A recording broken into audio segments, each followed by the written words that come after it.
In this Wix Website Builder tutorial, let's take a look at how to edit website settings.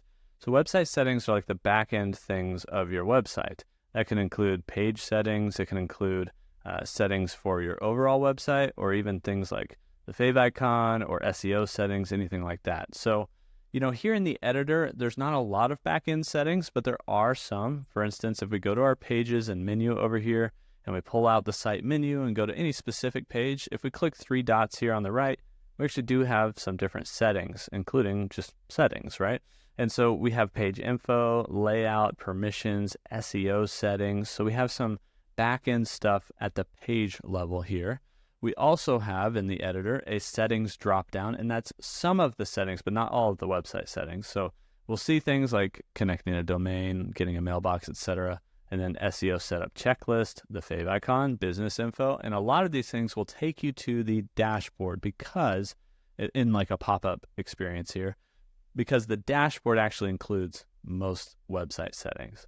So if we exit out of this and actually go from our site editor to our dashboard by clicking My Dashboard in this dropdown, it'll take you to the dashboard where you can find all of your website settings right down here and all over on the left side. So if we click settings down here, we're going to see all of these website settings for the site as a whole. There are so many different things here, from SEO to business info to language, even just website settings in general. So if we click on website settings, we actually have things like our site name, our site address, so the URL, the favicon, which we clicked a second ago, social image, etc., even a site history. You can go look at the different updates of the site.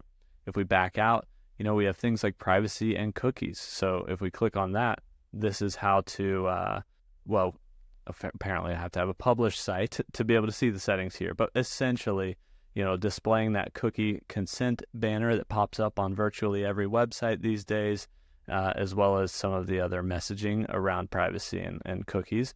If we go back, we have more settings in here like SEO. So if we look at SEO settings, we can turn on indexing for our site, and we can add some other things as well as adjust SEO settings for specific areas of our site. And so in the dashboard, you're going to find most every single website setting that you could possibly want, especially in this settings category here on the left. So that's how you can edit your website settings here on Wix.